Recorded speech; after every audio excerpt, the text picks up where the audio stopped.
Hey guys, welcome in. It is Brad with College SportsCast. I am here this morning to do a short little show for you guys, and we are going to do kind of a weekend update. So, for the Sweet 16 and for the Elite Eight games that are going on, doing a little bit of an update here for you guys.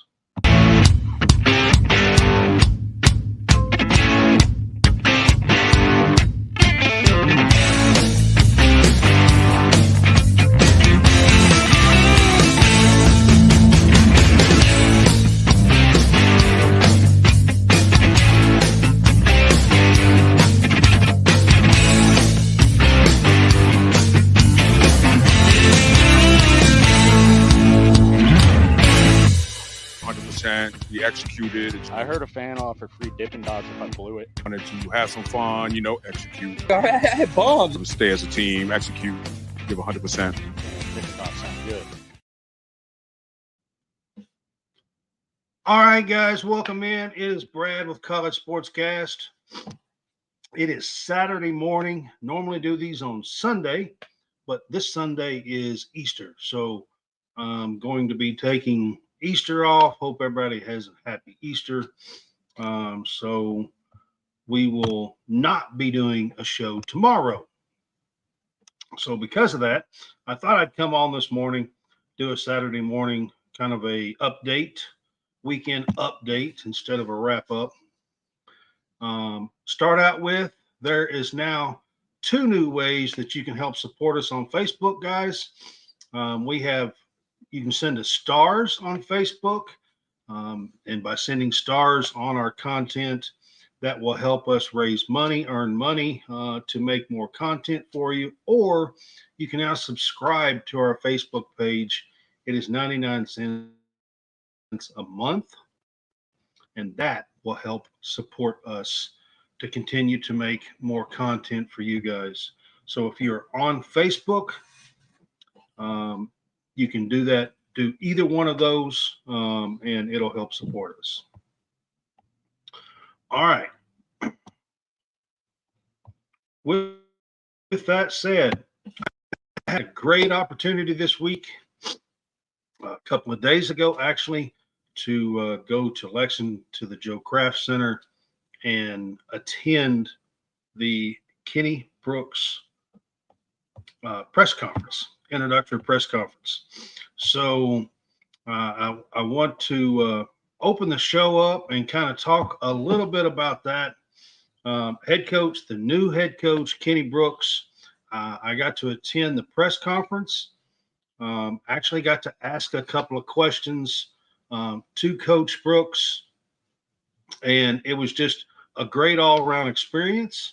And I really, really liked the way that Kenny answered everything. I mean, he's very knowledgeable.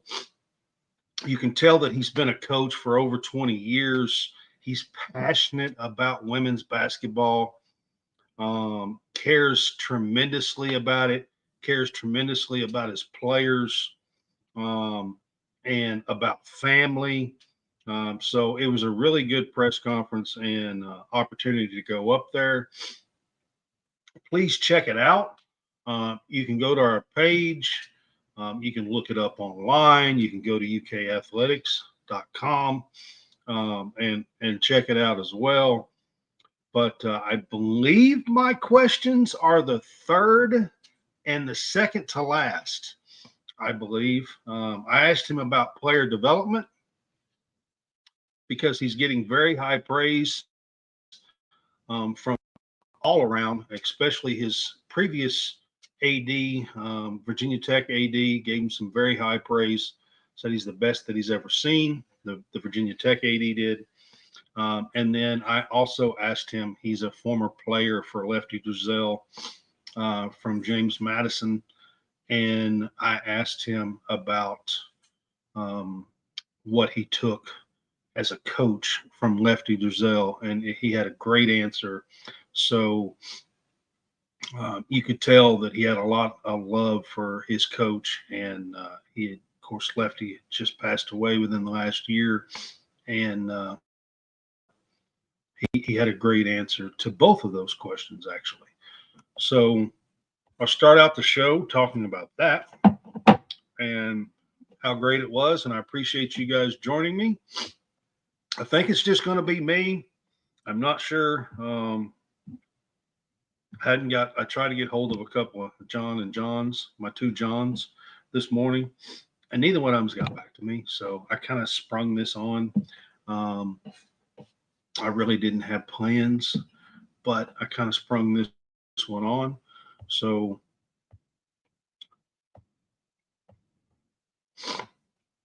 all right, Sweet 16 games.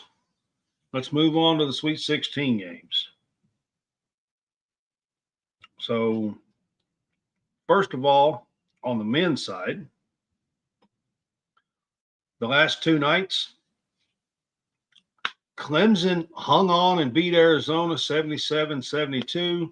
You got to hand it to them. I don't know how they managed to fix basically the entire ACC play.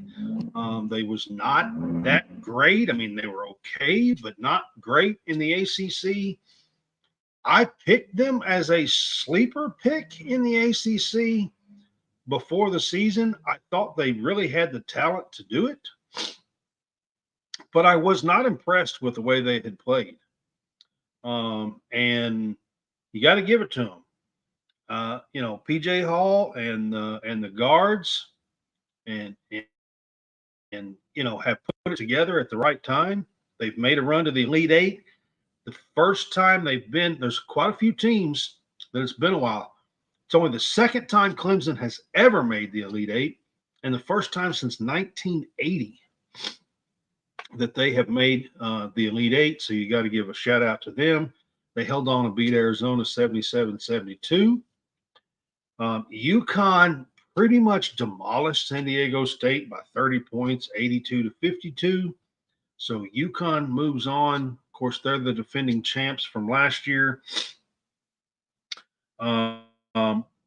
Alabama held on and beat North Carolina 89-87 and moves on to the Elite Eight as well. And it's the first time they've been to the Elite Eight since 2004, I believe. And only the second time ever that they have been to the Elite Eight as well. North Carolina fans are a little upset. They were the number one seed and made it to the Sweet 16, but didn't make it to the Elite Eight, and certainly fell short of the Final Four, which is where most of them thought this team could get. I thought there was a good chance this team could get to the Final Four as well. Unfortunately, Bama, Mark Sears has been playing fantastic. Estrada. And, of course, you got Grant Nelson, who had a really great game here. Over 24 points and I think 10 rebounds. He had a great game as well. So, Alabama has the talent. I was really surprised down the stretch that they made some really great defensive plays as well. So that's a pretty good sign for Nate Oates and this Alabama team, because they've been scoring tons and tons of points all year long. Good morning, Dave. What's up? They've been scoring tons and tons of points all season long, but they haven't really been able to stop anybody. And I thought it was kind of impressive with Alabama that they made some defensive plays down the stretch to help win this game. And then Illinois outlasted Iowa State 72-69. And again, with Illinois, it's the first time they have made the Elite Eight since 2005. So it had been 19 plus years for three of these four teams on Thursday that made it to the Elite Eight. And Brad Underwood gets it done, makes it makes it to the Elite Eight for them. He's been there several years now and has fallen short a couple of times when they've had some really good teams. And with Terrence Shannon Jr. and they get the job done here and get to the Elite Eight, have a chance at a Final Four. So I was impressed that they could beat this Iowa State team. This Iowa State team had been really, really impressive this year defensively. Was fantastic at home and wasn't quite as good away from home. So, but you got to give credit to Brad Underwood and this Illinois team. Like I said, with Terrence Shannon Jr., they just have been playing some really great ball going down the stretch here. Oh, my bracket was busted on the first day. Absolutely, Bodkins. I'm not even playing. And you're right. Illinois, Terrence Shannon Jr. might be the best player in college basketball right now. I mean, I'm not sure that you could say otherwise outside of maybe Edey. Edey's had, I think, 5 straight 2010 NCAA tournament games, which is a record for the last 20 years or 25 years or something like that. So, I agree with you, Bodkins, on that. All right, let's get to yesterday's games. NC State has made the run of all runs. You got to give it to them. It's very reminiscent of the run that was made in 1983 with Jimmy V. I've got a friend with the Fanboys that is a huge NC State fan. He does NC State coverage and podcast, and he was talking about the run. He's been talking about it for the last few weeks now, and I told him, it's a shame that we're not going to get to see Jimmy V with his arms wide open, running around, trying to look for somebody to hug. Most of you guys probably wasn't around back then, but I was, and it's one of my early tournaments that was pretty amazing. They were not anywhere near what that Houston team was in 1983, and they were a huge underdog. They made a great run in the tournaments to just kind of like this team has to get there because no one expected them. They had not played great. They were not a great team all year long, and they just made one hell of a run in the NCAA tournament. And that's what this team, DJ Burns, is just tearing it up. We were just sitting here talking about Terrence Shannon Jr. and Zach Edey, and I did Zach Edey. But I'm going to tell you, TJ Burns right now is tearing it up and looks unstoppable. And that's what the beauty of this tournament is. That's the reason why I love March Madness is you get teams like NC State, Clemson that didn't put it together all year long. And here they are when the lights are shining brightest on the biggest stage, they're putting it all together and making a run. And, if this was a series like the NBA, 9 times out of 10, that wouldn't happen. And the beauty of March Madness and NCAA basketball is that teams like this can put it all together on the biggest stage and make these kinds of runs. This is NC State's first Elite Eight since 1986. Of course, they won it all in 1983, but this is their first Elite Eight appearance since 1986 under Jimmy V. So, congrats to them. And in the upper part of that bracket, Duke held on to beat Houston 54-51, the 4 seed over the 1. So Houston is now the other number 1 seed that's been knocked out. Duke had looked really, really good. The physicality of Houston, I thought might get them, but they hung tooth and nail with them the entire game. And in a low-scoring, physical battle game, they outlasted Houston. And Calvin Sampson and Jamal Shedd and LJ Cryer. You have to give them a little bit of props for that. I've been surprised, really. Duke had not played well down the stretch. Lost in the first game of the ACC. Lost to North Carolina at the end. I mean, they had not played well either. They're putting it together and making a good run as well. Watkins, I kind of agree with you. I think Purdue and UConn do look like the best 2 teams right now. But I will have to say that Clemson and North Carolina State look like they have the best runs going and putting it together. Whether or not that's going to be enough to knock off teams like Purdue and UConn, we're going to have to wait to see. But, you know, we'll find out pretty soon, actually. So, and then in the lower bracket, Purdue beats Gonzaga 80-68.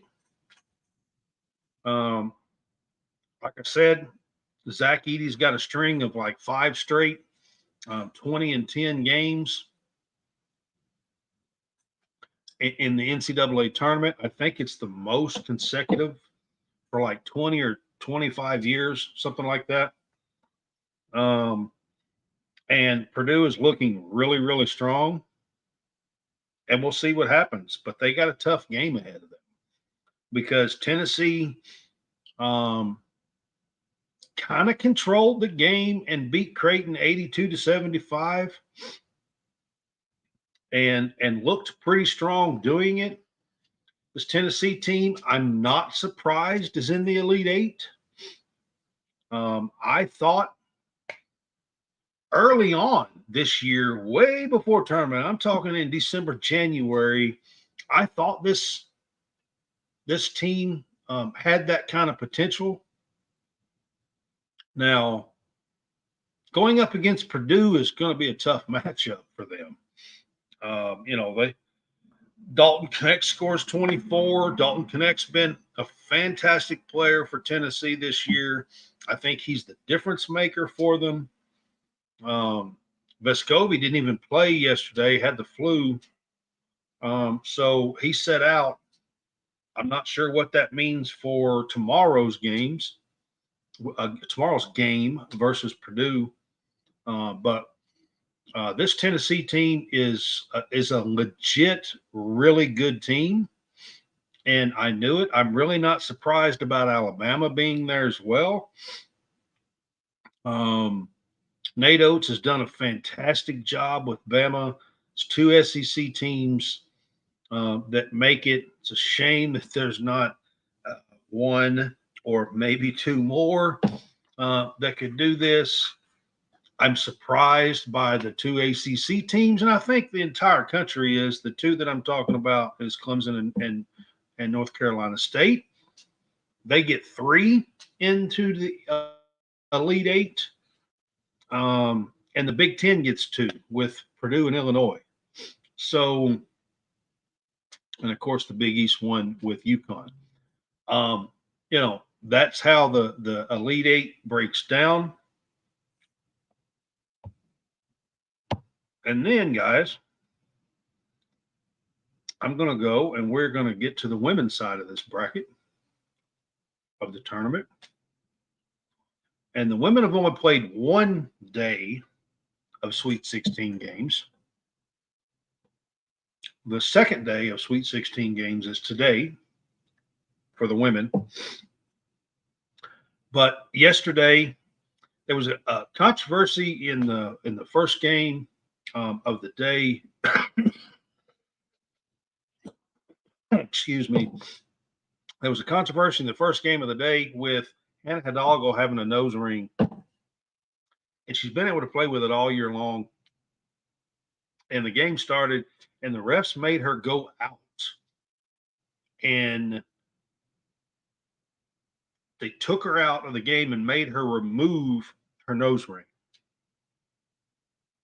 And it took a little while, and she had to sit out of the game, and she was a little upset by it because she's been able to play with it all year long.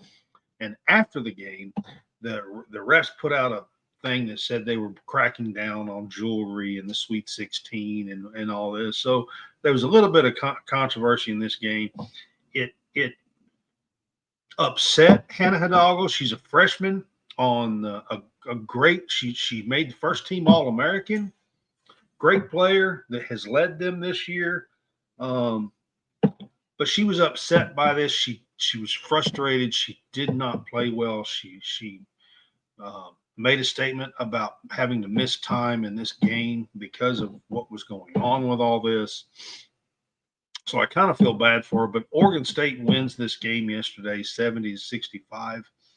I just keep it consistent is all. I mean, I've always played where you can't wear jewelry.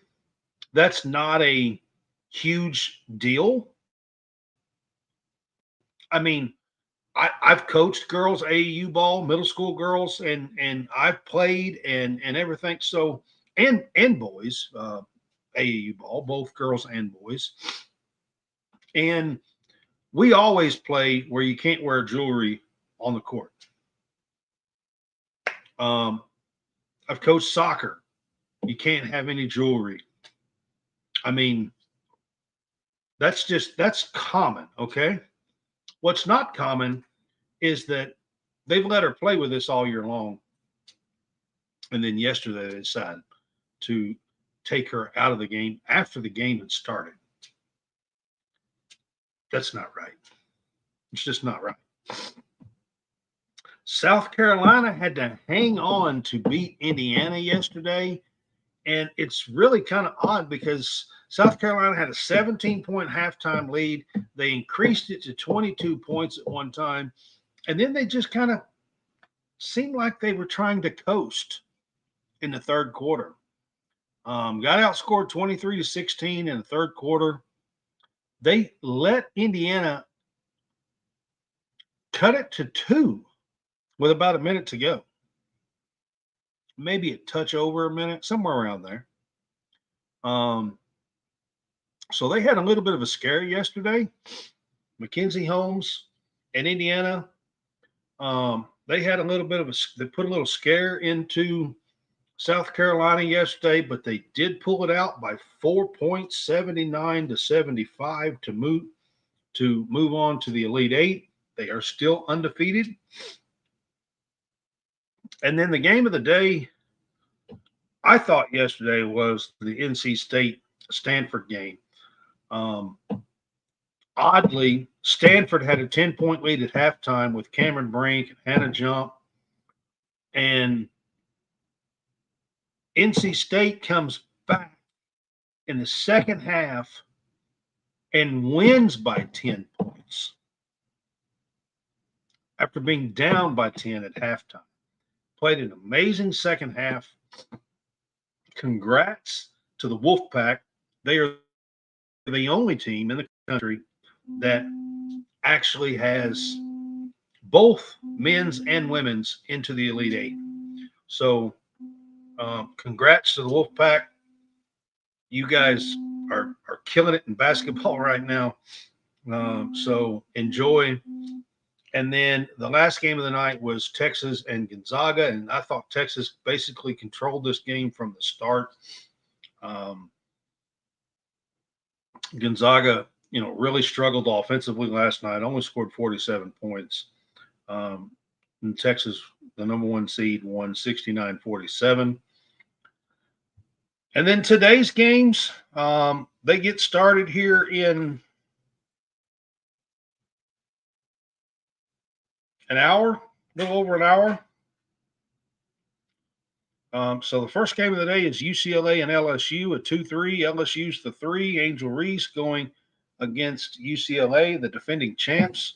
That's going to be a good one to keep up with. And then at 2:30 today, Iowa versus Colorado. This is a rematch of the Sweet 16 game last year. Close game.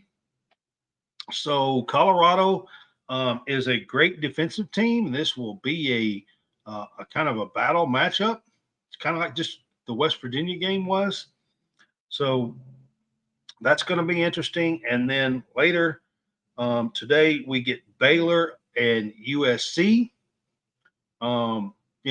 USC's got the phenomenal freshman Juju Watkins, and Baylor's got a couple of ex-Kentucky players. The 2022 team that won the SEC championship and beat South Carolina.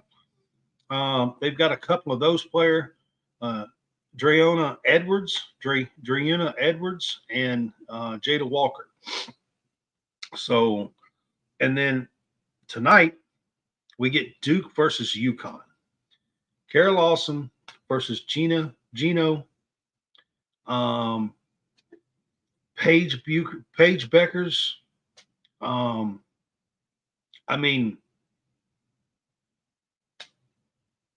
You don't get much better, to be quite honest with you. So it's going to be a very interesting day on the women's side to finish off the Elite Eight. And then the women's Elite Eight will be Sunday and Monday.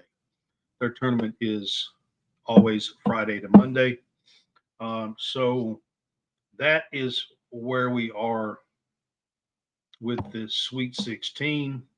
I was just saying the women's Sweet 16 tournament continues today. I just ran through the games for you guys. All right. So matchups. So far, Elite Eight games on the women's side. We have Oregon State, the 3 seed, versus South Carolina. And that game is in Albany. It's one of the Albany brackets there. And then the other one is going to be NC State versus Texas in the Portland bracket. And that's what we have so far. Today's winners in those games will move on to Albany and Portland as well on the women's side. Let me go back to the men's. Today's games, we've got Illinois versus UConn. That is a 1-3. And we've got a 4-6 here, Alabama versus Clemson. Neither one of these teams have ever been to the Final Four. So I've only been to the Elite Eight now twice. This is twice for each one. Neither one of these teams have ever been to the Final Four, so this is going to be a huge game for one of these two teams. Clemson's been playing great. I tend to think this Alabama team's got a little bit more talent. Talent doesn't always win. And,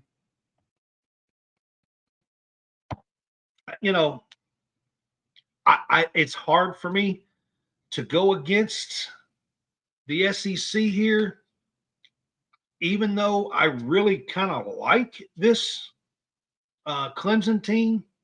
They're tough. They can shoot the ball. They've got a great post player. And they can be a challenge here for Alabama.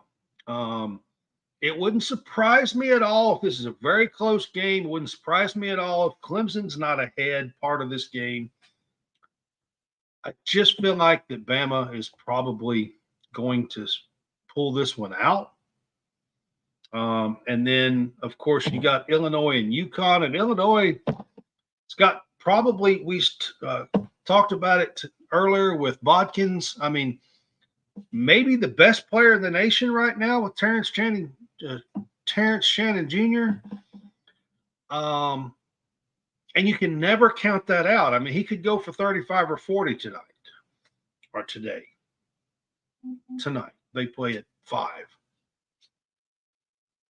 These are probably central time zones that I'm quoting because I'm in the central. So, but so I think we're probably looking at UConn and Alabama.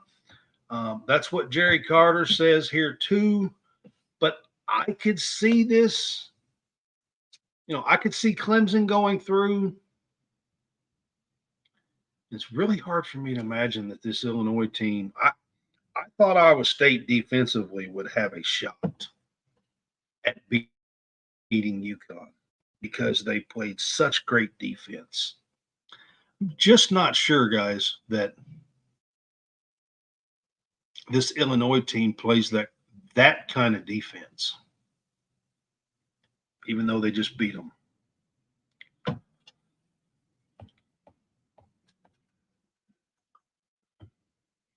Yeah, Jerry, I kind of agree.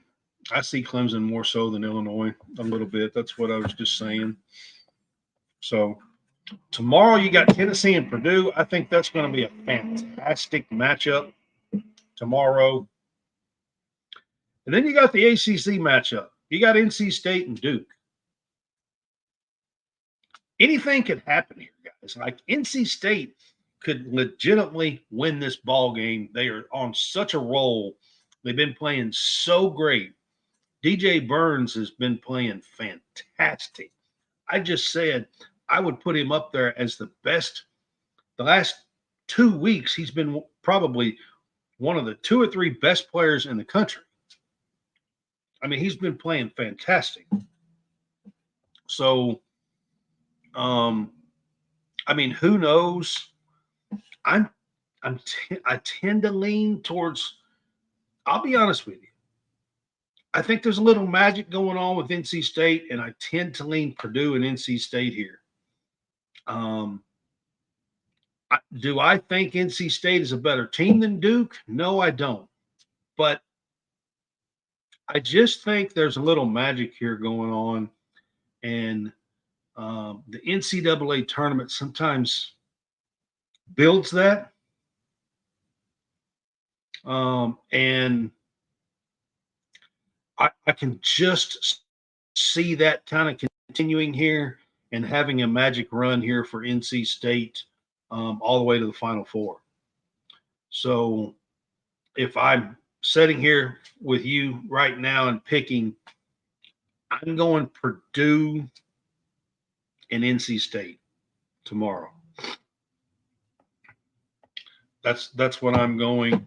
I think that would give us an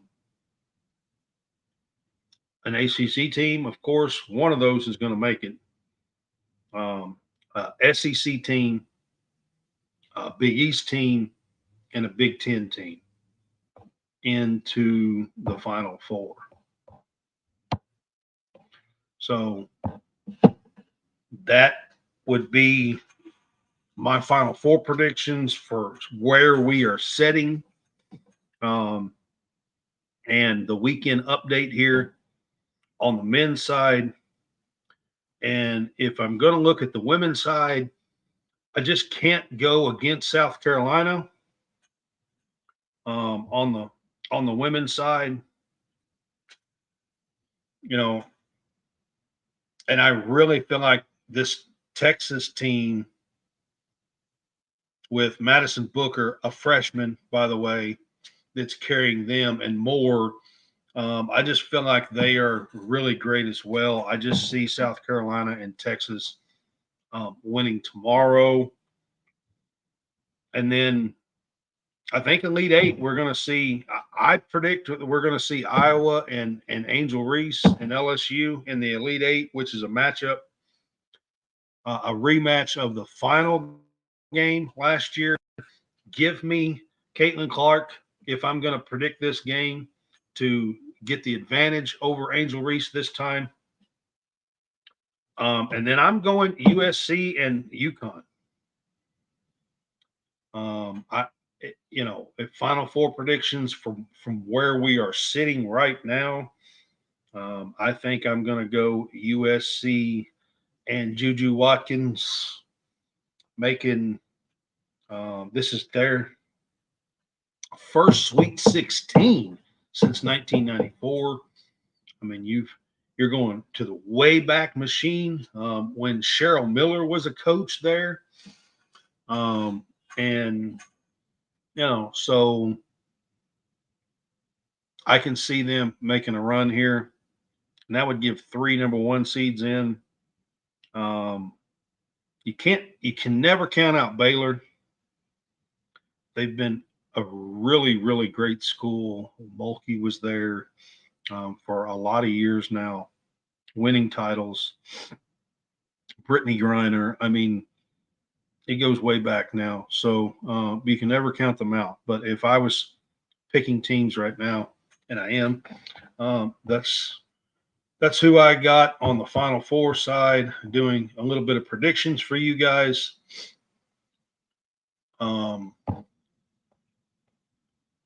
I do not have it up.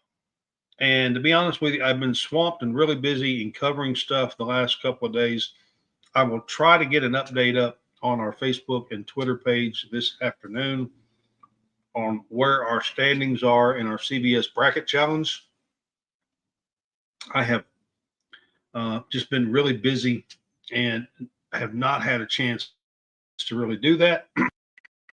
So just to talk about it real quick here on both the men's and women's brackets, I will try to do an update as soon as I can. I definitely will have an update for you ready on Tuesday's show, which will be the end here of the Elite 8 rounds, and the Final Four will be ready, and we'll be heading into the next weekend for the Final Four. I will definitely have an update here with you on the show about our brackets. The winner is going to get home field apparel.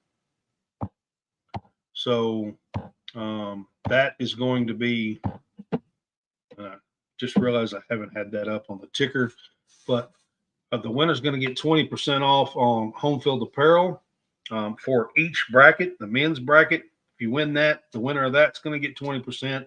The women's bracket, if you win that, is going to get 20% off. It's a vintage apparel company. They've got really cool stuff, over 180 teams to choose from. So 180 schools to choose from, teams. So it's a great gift for you guys for winning our bracket challenge. And we are doing CBS. I kind of like it and that one a little better. All right. So the last thing I want to get into here is our next show is going to be Tuesday, April the 2nd. Here at College SportsCast, we're going to do a rendition of our Big Fun show. We're going to be talking about some Final Four topics, some March Madness topics, and some kind of hit on things that's been going here in the whole month of March. And we're going to lead into April with our Final Four weekends and national championships, and we're going to have a great show. But first, I want to say we're going to have a special guest with us. Kentucky women basketball senior guard Emma King is coming on College SportsCast Tuesday night at 9 p.m. Eastern time. That should say Eastern, not Central. And I just noticed that I have the times wrong here.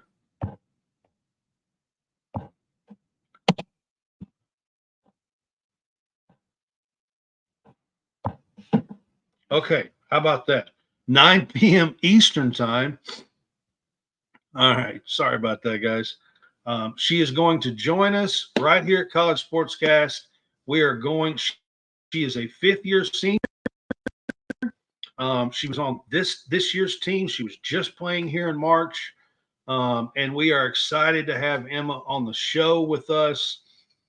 She was part of the 2022 SEC Women's Conference Championship team from Kentucky that won the conference tournament over the great Dawn Staley and the South Carolina team. Matter of fact, that is still the last SEC loss for South Carolina. South Carolina's not had a regular season loss since December of 2021. Just so you guys know, in the women's side of this. But we're going to have Emma King with us on Tuesday night for about a 20-minute segment here. We're going to be calling these segments our Lady Cats Blast. College SportsCast, Lady Cats Blast. So this Emma is going to come on, and Emma King is going to be our very first guest for our Lady Cats Blast segment. And we are excited for that. We're going to reflect on her career a little bit and talk about some of her favorite moments and happiest memories. And then we're going to ask her a little bit about what she's doing going forward in life. And we're going to just kind of catch up with Emma King, and we're going to have a little fun doing it. And we appreciate the University of Kentucky. We appreciate the Kentucky women's basketball. I want to give a huge shout out to Cammie Moore and to Emma King for helping me set this up, and the University of Kentucky athletics departments for helping me set this up and for allowing us to set this up. So we are hoping to do more of these Lady Cats Blast segments. Possibly, maybe I could have a special guest on a little bit later that was, in the next few weeks or this summer sometime. And then into the next season, I'm hoping to be able to do several more of these with the opportunity that we've been given here and make the Lady Cats proud and to make Kentucky women's basketball proud and the University of Kentucky proud. So just want to give a huge shout out here. Tomorrow is Easter, so I want to wish everybody a happy Easter. Hope everybody has a great family day. All the kids get candy and find lots of eggs. And everybody has a happy day and a happy Easter and a blessing as well for each and every one of you here from College SportsCast for a happy Easter as well. So I'm going to wrap this up with that. Try to keep this kind of short and sweet. I agree with you. South Carolina has shown some signs that, like I said, they jumped up yesterday and they kind of fell off. So, I'm not sure if they're going to run through this or not. I do think they're going to get to the Final Four, though.